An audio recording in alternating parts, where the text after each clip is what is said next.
On entre ici dans thérapie numéro 3. Alors, comme je vous ai déjà un petit peu vaguement expliqué sur, les traits caractéristiques de ma personnalité, en pâte hypersensible, et je la réexplique un peu, c'est que dans la vie, nos interactions sociales avec les autres, mais dans certaines situations, comportements ou bien des événements, on a accès à une tonne d'informations qui va nous permettre de comprendre le cœur des choses. On perçoit tout de manière intrinsèque, comme je dis toujours, dans le dedans de ce qui est en train de se passer ou de ce que la personne est vraiment. Et ça nous permet d'avoir accès à la vérité sur les choses, la vérité des autres, la vraie vérité sur qui ils sont et qu'ils cachent derrière le personnage social qu'ils sont en train de jouer pour obtenir la satisfaction de leurs besoins personnels, tels de la reconnaissance, des services sexuels, matériels, et pour profiter les uns des autres. Et la plupart du temps, je constate que les gens, c'est comme ça qu'ils fonctionnent en permanence. Alors oui, bien sûr, on n'affiche jamais vraiment qui on est. On va pas se comporter de la même façon face à un patron, face à son fils, face à son amoureux. On est bien d'accord avec ça. Mais ça, c'est un petit rôle, mais qui ne va pas changer notre personnalité intrinsèque de qui nous sommes à l'intérieur, dans le dedans. Vous comprenez? Et à la fin, c'est fatigant. C'est pour ça que je dis que les relations avec les autres sont compliquées, parce qu'il y a jamais moyen de trouver cette connexion avec un autre être humain dans l'authenticité de qui nous sommes, se mettre à nu sur, notre manière d'être, de fonctionner, de penser, de voir les choses, et c'est pas un problème. Mais comme les gens attendent cette reconnaissance de quelque chose, eh bien, ils fake, en général, qui ils sont vraiment. Et moi, je fais pas ça, bordel de merde. Alors ça finit par être pénible. Alors je doute plus une seule seconde de mon intuitivité sur les choses que je découvre et que je capte, sur les situations, des événements ou les autres. Cette intuitivité que on a passé ma vie à me faire douter de mes ressentis, de comment je voyais les choses, comment je percevais les autres. Ben oui, parce que généralement ce sixième sens, cette petite voix intérieure, cette intuition que l'on a, elle est souvent moquée. Et comme les autres ne la ressentent pas, ben, ils la comprennent pas et ben, ils l'écoutent à moitié et n'en tiennent absolument pas compte, quoi. Et avant, ben, on faisait quoi? Ah oui, je m'étais bien dit que j'aurais dû m'écouter sur. Maintenant, il y a ces audios vocales qui permettent, quand on a cette petite intuition, ben, de la confier. Et ça fait une petite pause sur la vie, sur notre quotidien. Et puis après, ben, on peut la réécouter. Alors, la partager pour faire voir qu'on s'était pas trompé, oui, ok, mais c'est plutôt pour moi personnellement. Je sais que je suis pas tordue, c'est pas moi qui suis la folle d'aigle, c'est bien vrai. C'est plus une confirmation personnelle de cette remise en question, de jamais valider ce que j'avais perçu, cette intuition que j'avais captée. Maintenant, je n'en doute plus, j'ai pas besoin de la prouver à qui que ce soit puisque j'attends rien de personne, puisque je vois les gens, moi. Juste une confirmation à moi-même de oui, nous devons absolument faire confiance à notre intuition et beaucoup plus souvent. Et en fait, la nature nous en a tous dotés. Les animaux, ils s'en servent très bien et ils s'en sortent très bien avec ça. Et nous, ben, elle fait partie de nous puisque on vient de eux. Mais on l'a mise de côté pour ce putain de langage verbal qu'on a fini par détourner. C'est un outil extraordinaire, mais on a fini par le détourner pour, euh, pour en faire une arme et balader les gens et manipuler par une adaptation subtile du langage verbal, en jouant sur leurs émotions, on arrive à modifier leur manière de penser sur les choses et sur les autres.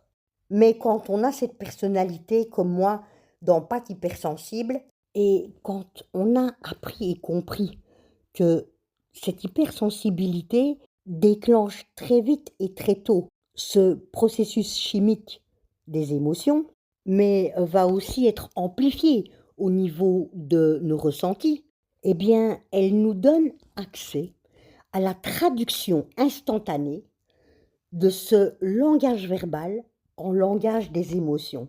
Et c'est ça que notre manière de percevoir, comprendre et ressentir les choses est différente des autres personnes. Parce que par des micro-expressions, par des petites attentions, des émotions, on va capter, dès que la personne n'est pas en cohérence avec ce qu'elle pense, ce qu'elle dit, ce qu'elle fait, ce qu'elle aurait souhaité, dès qu'il y a une incohérence avec tout ça, on va capter instantanément ce manque d'authenticité, ce manque de vérité sur ce qu'elle est en train de nous raconter. Et c'est un enjeu dramatique au niveau personnel parce que il n'y a jamais rien de sincère dans ce lien relationnel que j'ai avec cette personne et avec qui je suis en train d'échanger n'est plus du tout dans la sincérité, puisqu'il y a une incohérence et que moi je la capte. Mais merde, à la fin, c'est fatigant de ne plus avoir toutes les relations que j'ai avec qui que ce soit, hein, les rencontres que je fais, il y a toujours ce putain de fakeage des émotions, de sincérité, et c'est pénible à vivre. Vous comprenez donc qu'est-ce qu'on fait? Ben, c'est pour ça on nous dit très solitaire, parce que à la fin, ben à quoi bon quand tu échanges avec une personne, sur quoi est-ce qu'elle va encore mentir? Alors bien sûr, comme je l'ai expliqué au tout début de l'audio, on joue un petit rôle, on essaye de se présenter sous notre meilleur jour, on va pas révéler tous nos petits secrets, notre jardin secret comme on dit. Mais à partir du moment où ça finit par, être, nocif, négatif, un foutage de gueule envers moi, merde quoi! Vous voyez, c'est pas juste: «Ouais, je j'ai dit que j'étais ça, vous voyez, j'ai dit que j'étais, pilote de rallye et à partir de frère mec, ma petite Punto, ben, non quoi. Mais ça, on s'en fout, c'est pas grave. Mais à partir du moment où ce que l'autre raconte est vraiment négatif et foutage de gueule pour, soi-disant, ma copine, mon amoureuse, ma pote, ma sœur. Non, non, putain, sur quoi est-ce que tu veux encore me la faire à l'envers et mentir? Merde, une relation, c'est pas ça. Vous comprenez ce que je veux dire? Et moi, j'attache énormément d'importance dans ces valeurs relationnelles. Je dis pas, oui, il y a l'amitié, il y a, heu, la sincérité dans une relation de couple, mais moi je parle juste de ces valeurs morales, base essentielle pour savoir vivre ensemble. Le respect dans sa dignité et dans son intégrité de l'autre. Alors avant, nous n'avions que notre parole pour, certifier quelque chose qui s'était passé ou une intuition que l'on avait eue. Maintenant, depuis plus d'une dizaine d'années, nous avons cet accès à l'information avec internet, ces témoignages, ces partages. Il y a aussi ces avancées qui est extraordinaire sur l'étude du cerveau. Les études de professionnels de la santé travaillant pour l'OMS ou pour le CNRS, qui peut apporter de manière factuelle la véracité sur les analyses que l'on en a fait. Et donc, tout un chacun, pas besoin d'être professionnel pour ça, peut avoir accès à l'information pour aller vérifier si ce que je dis est vrai ou pas. Mais je veux encore me répéter, parce que c'est important pour moi. Je ne cherche ici absolument rien du tout comme reconnaissance.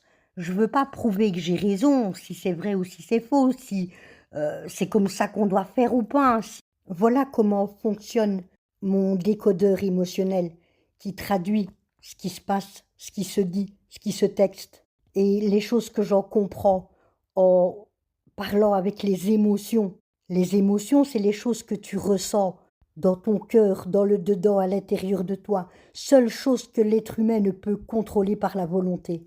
Sinon, dites-moi vous ce que vous en pensez, donnez-moi un autre exemple ou une autre explication dans la réalité. Apprenez-moi des choses que j'ai pas encore appris et compris. Donnez-moi des autres manières de faire, d'agir, de penser, de voir les choses, de comprendre le truc. Parce que moi, je veux que ça. Apprendre, connaître, savoir, comprendre comment ça fonctionne et pourquoi est-ce que ça fonctionne comme ça. Après, c'est bien, c'est mal, c'est vrai, c'est faux. C'est autre chose, ça. C'est pas le problème. Je voudrais bien juste comprendre. Donc, je veux partager mon savoir et je veux apprendre des autres qui m'aident là à comprendre et à savoir ces choses que j'ai pas compris ou là où j'ai pensé que je me suis trompée. Donc, mon plus profond désir, c'est essayer de pouvoir réapprendre à utiliser cette intuitivité qui est là, dont la nature nous a dotés, mais qu'on n'utilise plus, la faire refonctionner pour pouvoir être humain. Un être humain de qualité que l'on a envie de fréquenter, avec qui on a envie de communiquer et de partager. Et pour ça, on a besoin d'authenticité, de ne pas être dans un doute permanent sur l'honnêteté, la sincérité, de qui sont les autres avec qui vous essayez de tisser un lien. Pourquoi c'est reconnu comme ça? Parce qu'ensemble, on est une force et on va plus loin. Et cette capacité de pouvoir quelque part anticiper les choses et reconnaître les bonnes choses des mauvaises, distinguer entre le bien et le mal. Ils ont cette capacité de discernement entre le bien et le mal de manière générale. Et cette firasa, elle est possible. Cette firasa, cette intuition-là, elle est possible. Et on peut l'acquérir de plusieurs manières. On peut l'acquérir de plusieurs manières. Et cette intuition-là, en arabe, on l'appelle el-firasa. Comme j'ai cité précédemment, el-firasa. Et el-firasa rejoint un autre mot en arabe qui est el-basira. El-basira, c'est la clairvoyance. C'est pas simplement tu vois. Non, tu vois, tu as les capacités de voir des choses que d'autres ne voient pas.